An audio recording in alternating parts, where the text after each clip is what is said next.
সেই মিডিয়া কি থাকা উচিত? সেটাকে বন্ধ করে দেওয়া উচিত না?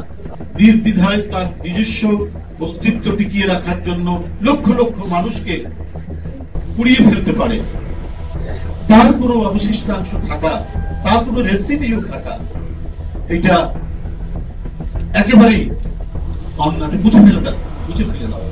শেখ হাসিনা যেখানে নিজে বলছেন যে হেলিকপ্টার থেকে বোম্বেই করতে, সেই দেশের প্রধানমন্ত্রী এই দেশের শিশু সন্তান, কিশোর, তরুণ তাদের মিছিলকে দমনের জন্য তিনি হেলিকপ্টার থেকে বোম্বেই করার উপর এবং তার যে নিরাপত্তা উপদেষ্টা মেজর জেনারেল তারেক তিনি বলছেন, প্রধানমন্ত্রীকে পরামর্শ দিচ্ছেন যে কিছু লোককে মেরে ফেললে বোধহয় আন্দোলনের যে উত্তাপটা সেটা থেমে যাবে। এরাও তো এদেশের যাদের মনোবৃত্তি এরকম, তাদের পক্ষে যে মিডিয়া কথা বলেছে সেই মিডিয়া কি থাকা উচিত? সেটাকে বন্ধ করে দেওয়া উচিত না?